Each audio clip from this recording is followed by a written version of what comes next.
본문에 나오는 빌립보 교회는 바울이 2차 전도 여행 시에 마케도냐 지방 첫 성인 빌립보 지역에서 복음을 전하고 루디아라는 여인을 통해서 예배를 드리게 되고 그곳에 세워진 교회가 빌립보 교회입니다. 한마디로 말하면 바울이 개척한 교회라 그 말이에요. 근데 이 빌립보 교회를 통해서 바울이 전하고 싶은 것이 1절에서 3절의 내용에 포함되어 있는데, 바울이 이 빌립보 교회에게 편지를 띄운, 이 서신을 띄운 것을 옥에서 띄웠기 때문에 옥중서신이라 이렇게 말을 해요. 성경에 보면 복회서신이 있고 옥중서신이 있는데, 옥중서신은 감옥에서 서신을 보냈다 해서 옥중서신 이렇게 말을 해요. 에빌, 골빌, 에베소서, 골로새서, 빌립보서, 빌레몬서, 요 네 개의 서신은 바로 옥중서신이라 이렇게 말합니다. 그러면 감옥에서 빌립보 교회에 이 서신을 띄운 이유는 무엇 때문에 그랬을까? 세 가지 면으로 바울은 염려를 한 것으로 알 수 있어요. 바울은 이 감옥에 있었지만 빌립보 교회에 대한 소식을 들었을 거예요. 구체적으로 이 바울은 세 가지 면에서 빌립보 교회의 문제점을 발견하게 됩니다. 첫째는 형제끼리의 다툼이 있다는 거죠. 그래서 이 본문에 보면 바울이 2절에 보면 유오디아, 순독에 서로 권하느니 같은 마음을 품으라, 이 말은 성도끼리의 다툼이 있었다 하는 거예요. 다툼이 있는 것을 다투지 않게 하기 위해서, 하나가 되게 하기 위해서 이 바울은 이 서신을 보냈다고 볼 수 있겠고, 또 하나는 그때 당시에 빌립보 교회 안에 잘못된 부분의 하나가 유대주의적인, 율법주의적인 그런 사상이 그들 속에 깔려 있었다는 거예요. 뿐만 아니라 이 반도덕주의가 그들 안에 팽배해 있었다는 거예요. 이 세 가지 문제점으로 인해서 바울은 그들에게 서신을 띄울 필요성을 느꼈다.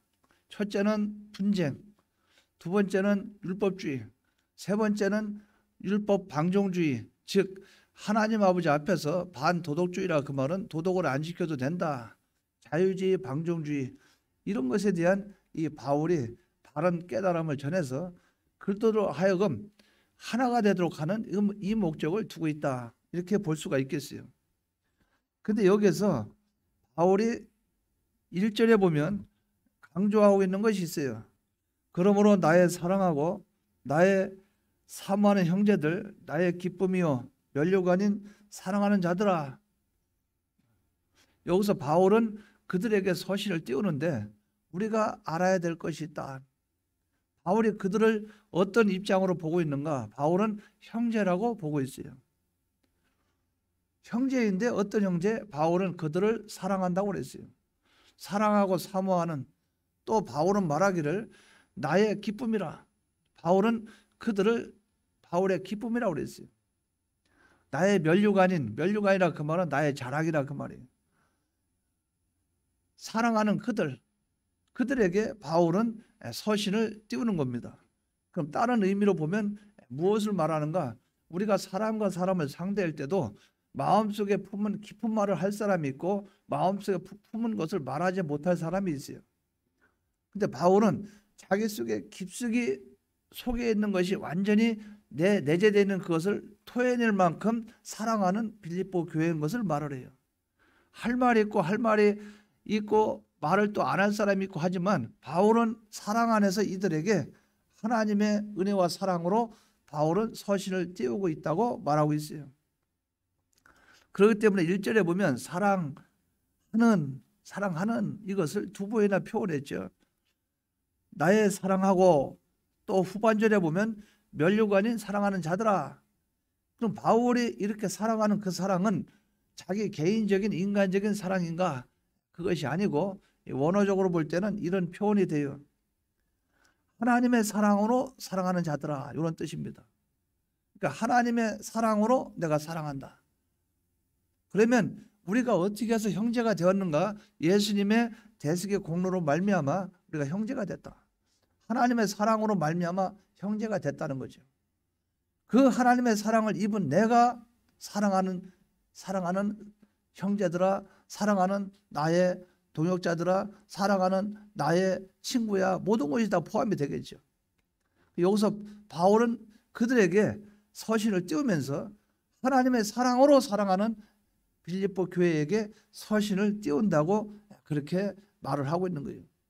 그러면 오늘날 우리가 생각해 볼 수 있는 것은 빌립보 교회에만 국한된 것이 아니고 오늘날 우리에게도 해당된 말씀이라.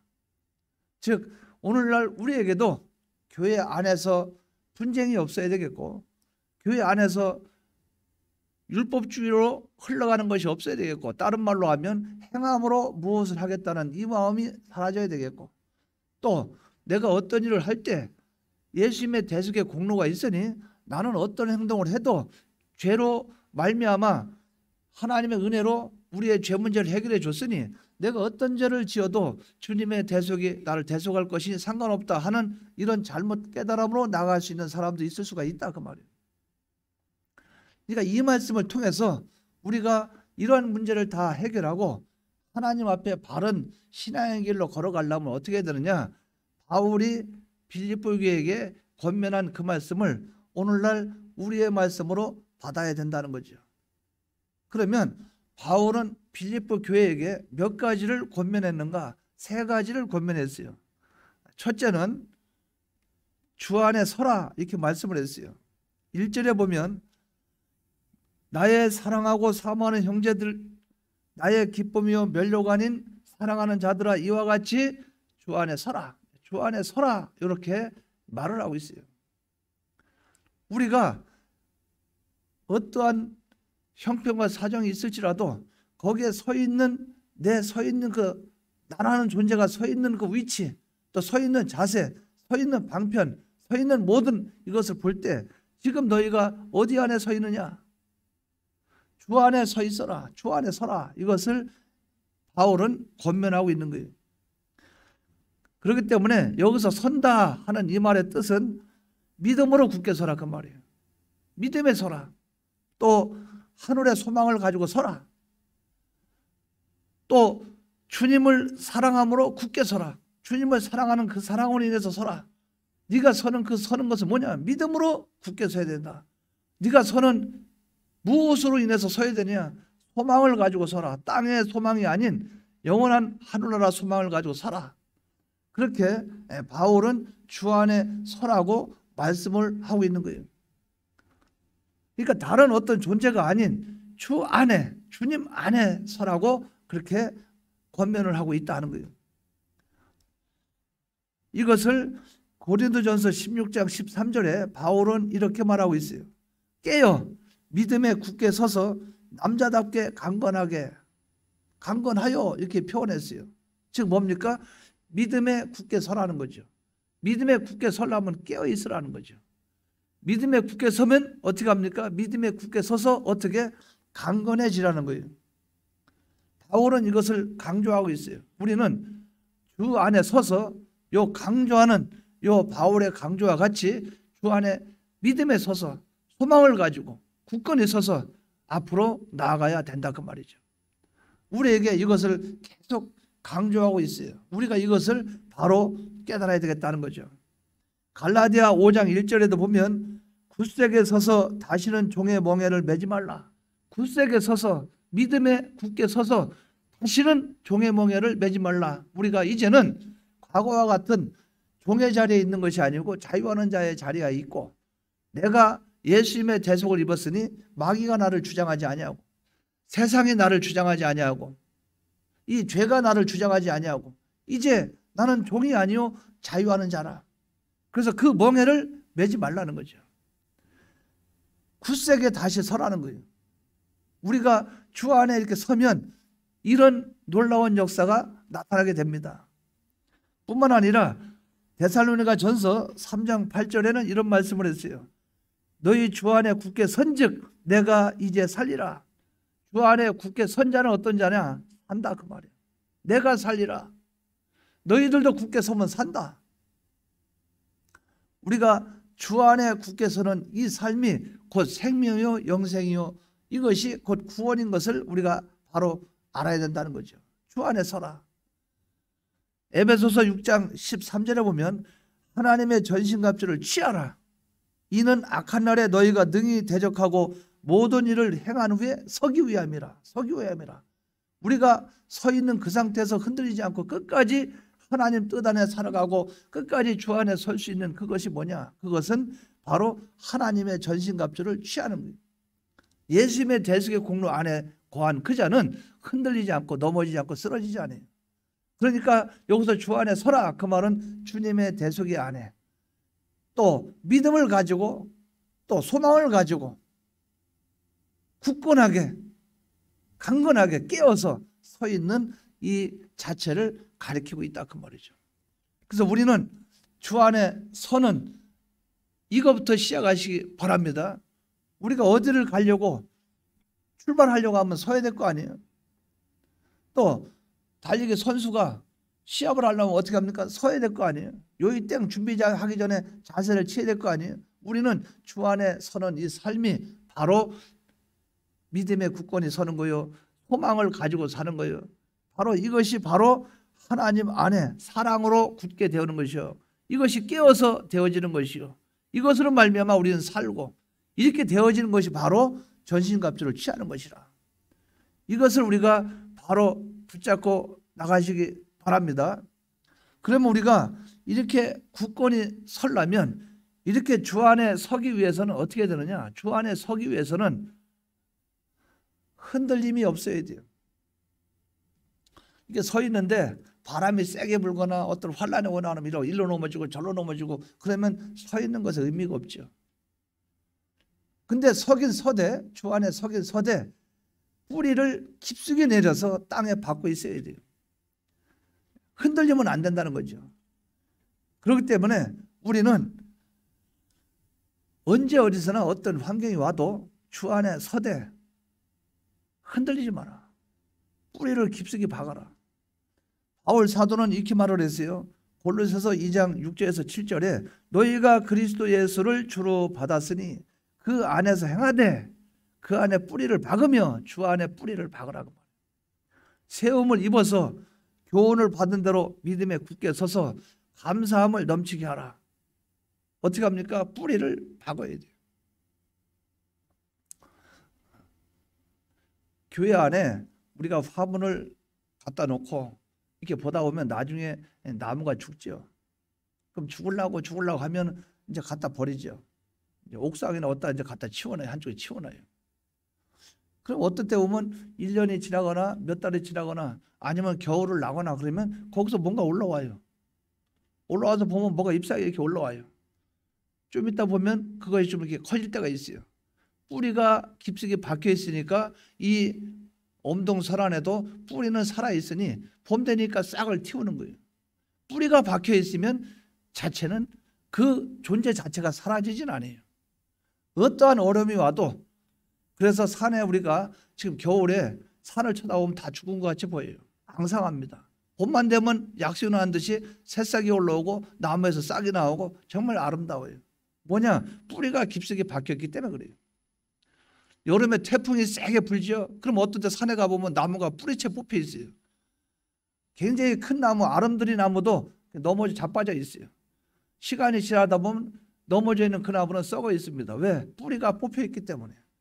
그러나 뿌리가 깊숙이 박혀 있으면 어떠한 일이 있어도 흔들리지 않는다고 말이죠. 우리가 주 안에 서기 위해서는 흔들리면 안 돼요. 뿌리를 튼튼히 박아야 된다고 말이죠.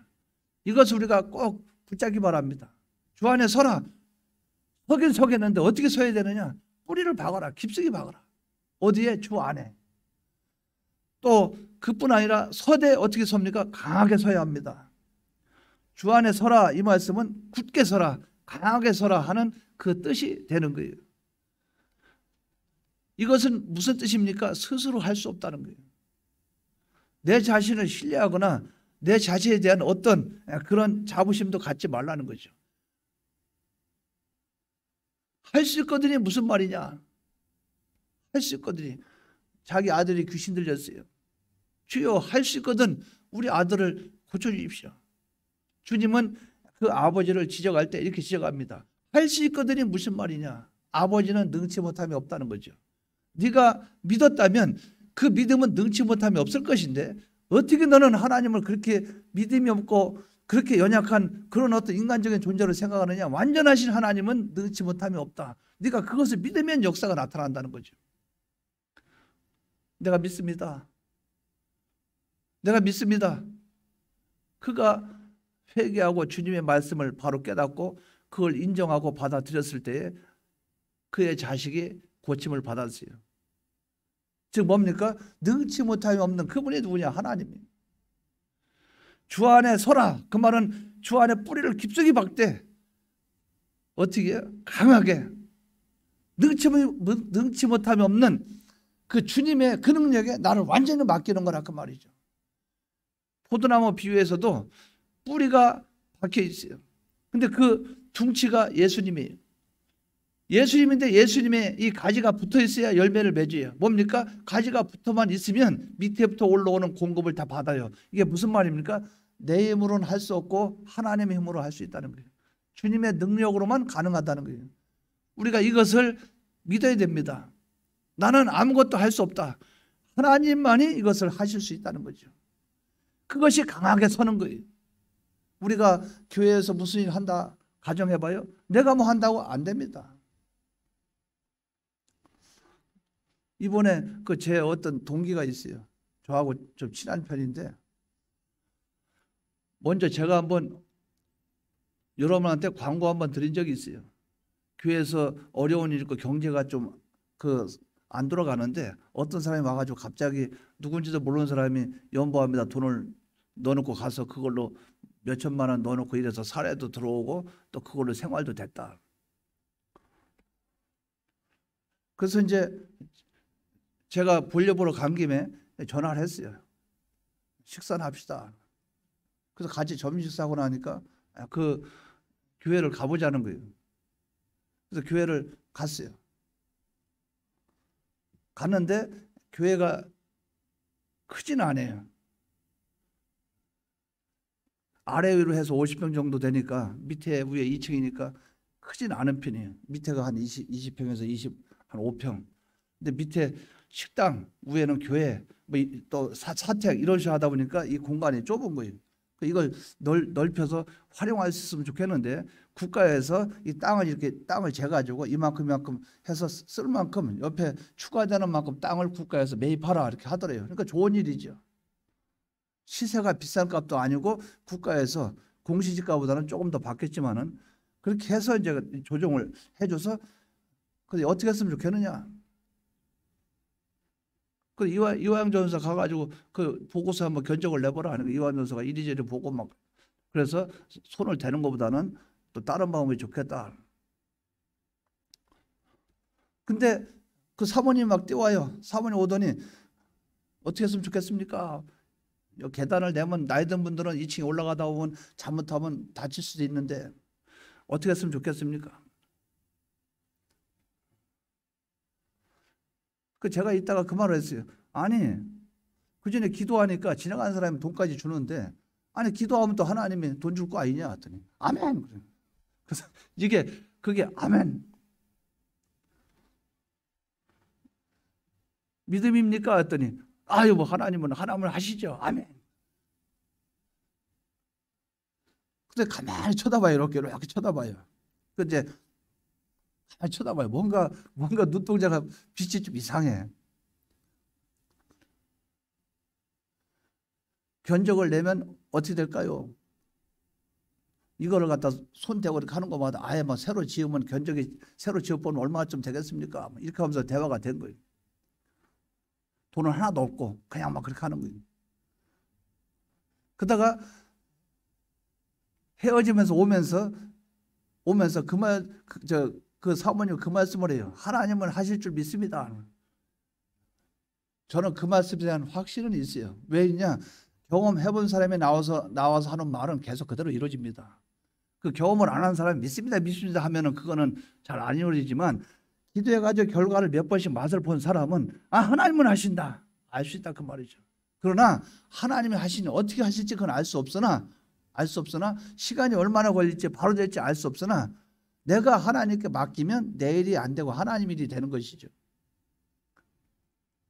하나님이 되는 것이죠. 그러니까 우리는 알 수 없는 거예요. 그때 제가 갈 때 이황전사 가면서 저하고 같이 따라간 사람이 또 있었어요. 근데 그 목회자는 좀 교회가 크고 좀 그런 거예요. 그러니까 모르겠어요, 어떻게 될지. 가면서 그래요. 장로님들하고 의논해서 한번 후원을 하도록 기도해봐야 되겠다. 가서 장로님하고 의논해봐야겠다. 그래서 어쨌든 우리가 알 수 없으나 하나님은 이상하게 하신 일이 있다는 거죠. 그러나 무엇이 중요하냐? 내가 하겠다는 그것이 아니고 나는 하나님을 믿고 의지하면 하나님이 역사를 하신다는 거예요.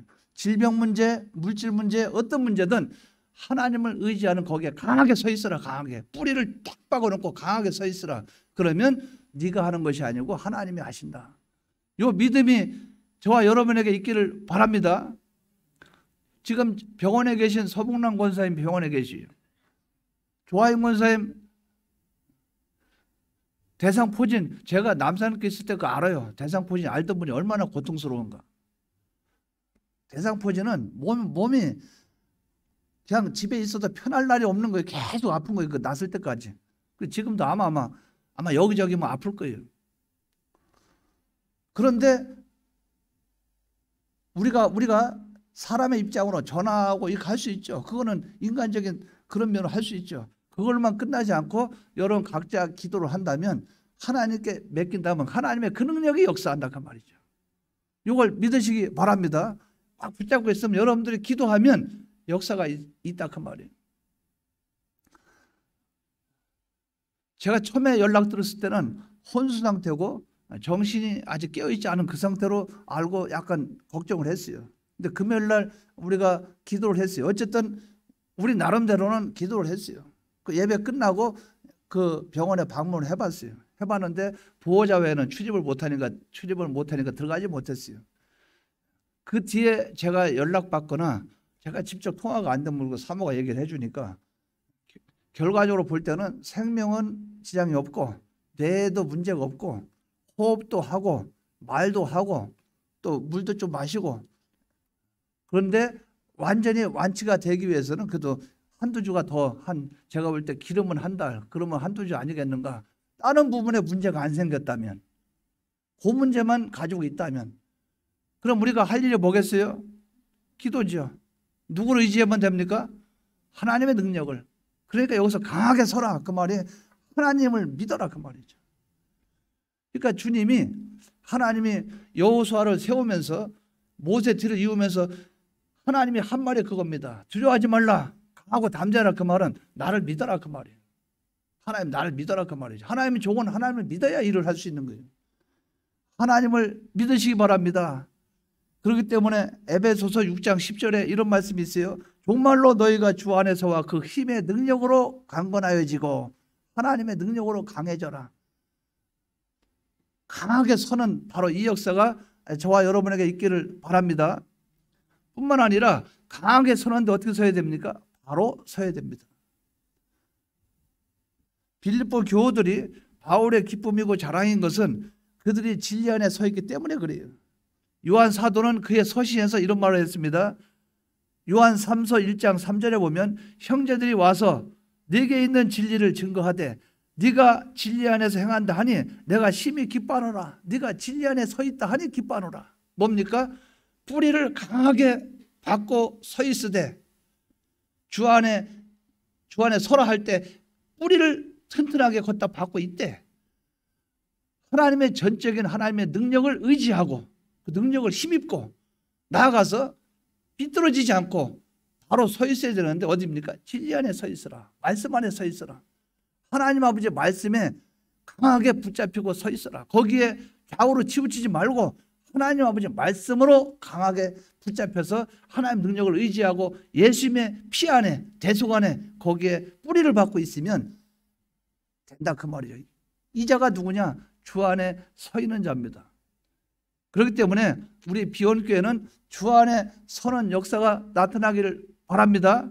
근데 어떻게 뿌리를 받고 하나님의 능력에 의지하고 진리 안에 거하는 요 세 가지로 말미암아 주 안에 서는 역사가 나타나기를 바랍니다. 두 번째는 바울은 이렇게 말을 했어요. 빌립보 교인들에게 같은 마음을 품으라는 거죠. 바울 사도가 빌립보 교우들에게 끊임없이 강조하는 것은 뭡니까? 같은 마음, 같은 사랑, 같은 뜻, 이것을 품으라는 거예요. 이것이 결국 빌립보서 2장 5절에는 이 말씀으로 나타납니다. 너희는 이 마음을 품으라. 곧 예수 그리스도의 마음이니 이 마음이 돼야 된다는 거예요. 다툼이나 허용으로 하지 말라는 거예요. 그렇기 때문에 고린도전서 1장 10절에서 11절에도 보면 고린도 교회도 다툼이 있는 교회예요. 거기는 4개 파가 있어요. 바울파, 아볼로파, 게바파, 그리스도파, 이 4개의 파가 있어요. 다툽니다. 싸웁니다. 그럴 때 바울이 고린도 교회에도 뭐라고 말했어요? 고린도전서 1장 10절에서 11절에 보면 형제들아 내가 우리 주 예수 그리스도의 이름으로 너에게 권하노니 모두가 같은 말을 하고 같은 말을 하고 너희 가운데 분쟁이 없이 같은 마음을 가져라. 같은 마음과 같은 뜻으로 온전히 합하라. 이렇게 말을 했어요. 교회가 하나님의 기뻐하는 교회가 되려면 말도 같은 말, 하나의 일치된 말, 마음도 같은 말, 같은 마음, 뜻도 같은 뜻, 이것이 돼야 된다 그 말이죠. 그렇기 때문에 빌립보 교회에게도 바울은 이렇게 말하는 거예요. 같은 마음을 품으라. 같은 마음을 품기를 바랍니다.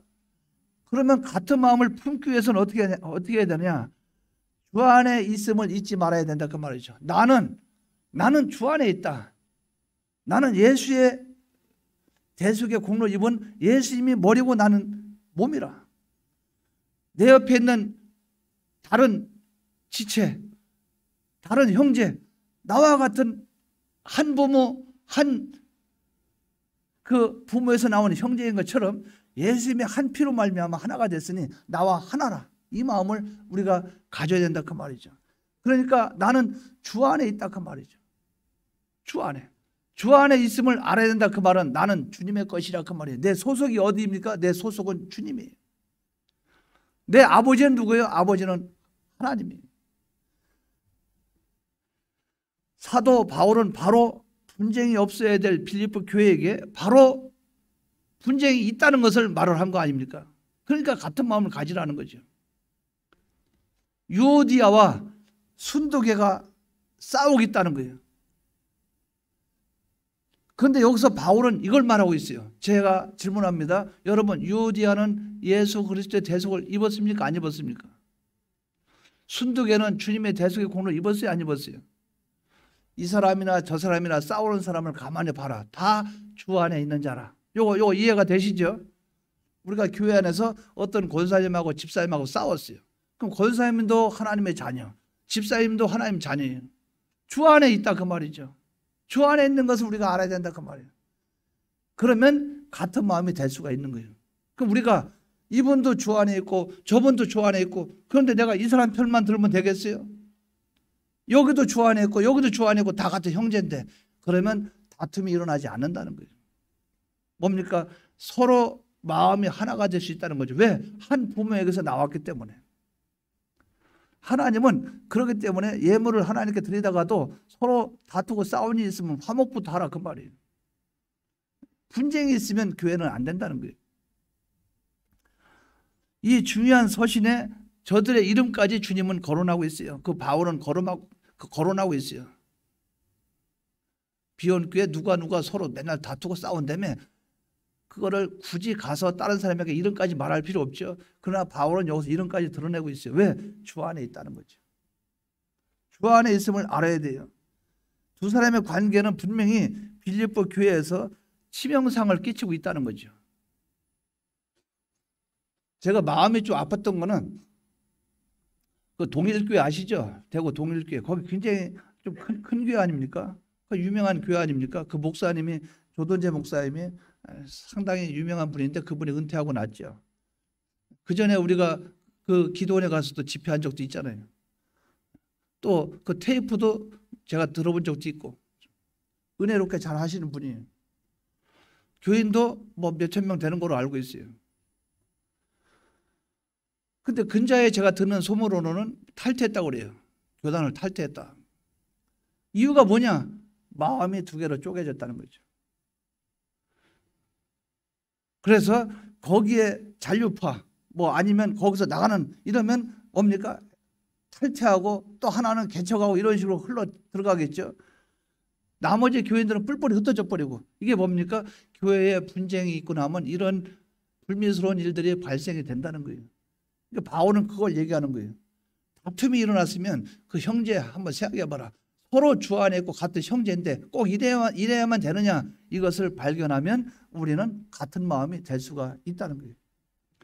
이 중요한 이 의미를 우리는 발견을 해야 돼요.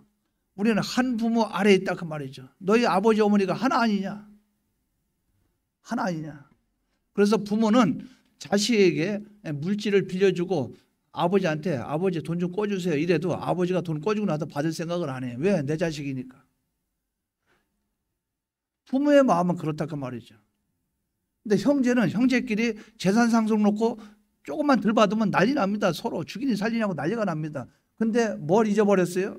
내 욕심만 챙기다 보니까 싸움이 일어나죠. 그러나 한 부모 아래 한 같은 형제라는 것을 깨달으면 서로 이해하고 나갈 수가 있다는 거죠.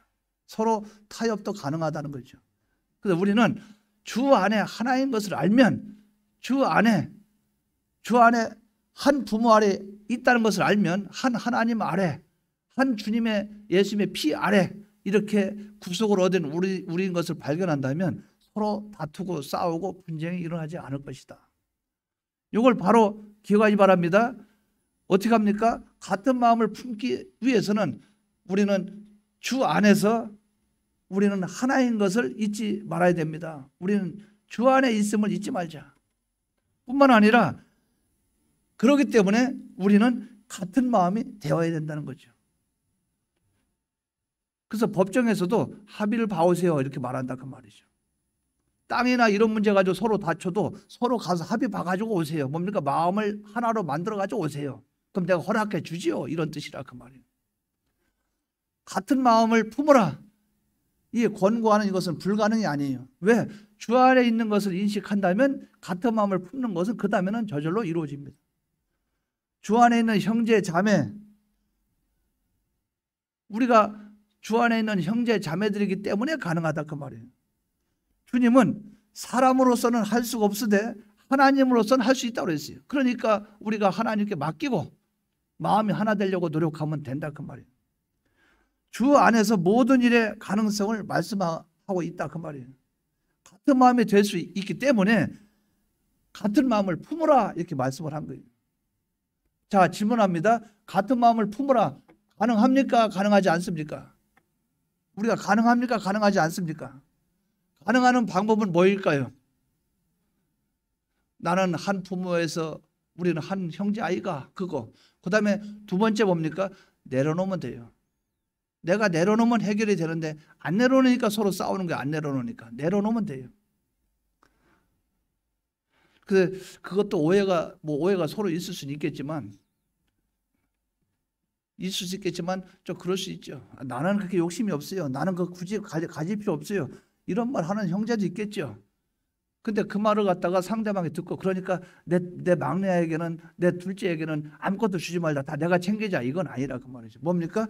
그 안에 하나님 안에 있으면 다 하나님이 기뻐하는 것이 있어요. 우리는 이걸 바로 기억하기 바랍니다. 같은 마음을 품으라면 주 안에 있다는 사실을 바로 깨달아야 된다. 또 같은 마음을 어떻게 해요? 같은 마음이 되어야만 된다는 거예요. 요 두 가지 노력을 기울이면 같은 한 마음이 될 수 있다는 거예요.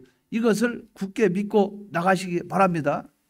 세 번째는 동역자들을 도우라는 거예요. 서로 합력하라는 거, 합력하는 거. 다른 말로 하면 합력하라는 거예요. 주님의 사역자들이기 때문에 그렇게 말을 한 거예요. 바울 사도는 복음의 동역자들을 언제나 존귀히 여겼습니다. 그래서 복음에 나와 함께 힘쓰던 저 부녀들을 돕고 또한 글레멘도와 그 외에 나의 동역자들 도우라 두 가지를 말했어요. 여기에 나와 함께 힘쓰던 저 부녀 그때는 여성도들이 일을 많이 했죠. 그러면 저는 오늘날로 해석해서 이렇게 말씀드려요. 평신도나 또 뒤에 보면 또한 글레멘도는 남자입니다. 글레멘도와 그 외에 나의 동역자들 도우라. 목회자나 평신도나 집사나 장로나 어떤 상황이 있어도 복음에 대해서는 하나가 돼서 도우라. 이렇게 우리가 이해할 수 있다 그 말이죠. 뭡니까? 평신도는 목회자 돕고, 목회자는 평신도가 구원 잘 이루도록 돕고, 또 장로는 집사를 돕고, 집사는 장로를 돕고, 이렇게 해서 서로가 같은 마음이 돼서 어떻게 합니까? 서로 도와라, 합력해라, 합력하고 서로 협력하고 서로 협조를 해라. 이러면 교회는 살아 움직이게 된다는 거죠. 이것이 우리 교회에 나타나기를 바랍니다. 뿐만 아니라 어떻게 해요? 왜 이래야만 되는가? 왜 이래야만 되는가? 한마디로 말하면 족보에 다 올라가 있어요. 이해가 되시죠? 어떤 집에 부모가 있으면 그 자식이 만약에 6형제가 있다고 생각해봐요. 6남매가 있다고 생각해봐요. 6남매 호적에 들어가면 큰아들 작은아들 다 있죠. 뭡니까? 우리는 하나님 아버지 앞에는 그 생명책에 기록된 자들이에요. 그 이름들이 생명책에 있기 때문에 그래요. 이 본문을 잘 보시기 바랍니다. 3절에 참으로 나와 멍에를 같이한 내게 구하노니 복음을 나와 함께 힘쓰던 저 여인들을 돕고 또한 글레멘도와 그 외에 나의 동역자들 도우라. 왜? 그 이름들이 생명책에 있느니라. 같은 호적에 올라가 있다. 같은 족보에 올라가 있다. 김씨 족보에 다 올라가 있다. 박씨 족보에 다 올라가 있다. 하나님의 족보에 다 올라갔다 그 말이에요. 하나님 자녀들. 그렇기 때문에 우리는 도와야 돼요. 형제끼리 도와야죠. 누굴 도와야 됩니까? 형제끼리 도와야 되지. 이웃도 돕는 마당에 형제끼리 안 도우면 되겠어요? 복음의 일을 하자는데. 그래서 우리는 이걸 바로 기가히 바랍니다. 동역자들을 도우라, 협조하라. 이 말은 나는 하나님이 나에게도 사명을 주셨기 때문에 그 사명은 복음의 일을 하라고. 그러면 그 복음의 일을 하는데 어떻게 돕는가? 장로는 집사를 돕고 목회자를 돕고 목회자는 장로 돕고 또 평신도 돕고 서로 도와서 합력해서 선을 이루는 일을 하는데 더 깊숙이 들어가 보면 왜 우리는 한 형제요 생명책에 기록되어 있고 한 부모 아래 한 호적 안에 들어가 있기 때문에 그렇다. 이것을 붙잡고 나가시기 바랍니다. 그럼 결론적으로 말씀드리면 이 바울은 세 가지를 말을 했어요. 주 안에 서라. 같은 마음을 품으라. 또 서로 합력하고 서로 도와서 주의 일을 하라. 이것을 말씀을 했어요. 우리 비언교회가 이 세 가지 역사가 있기를 바랍니다. 주 안에 서는 비언교회가 되기를 바랍니다. 성도와 성도가 같은 마음이 되는 이런 교회가 되기를 바랍니다. 서로 돕고 협조해서 주의 일을 같이 협조하고 돕는 협력하는 교회가 되기를 바랍니다. 이 세 가지로 말미암아 하나님이 나를 보고 우리를 보고 기뻐하고 즐거워하고 하나님이 우리에게 마음껏 복을 줄 수 있는 이런 역사가 나타나기를 주의 이름으로 축원합니다.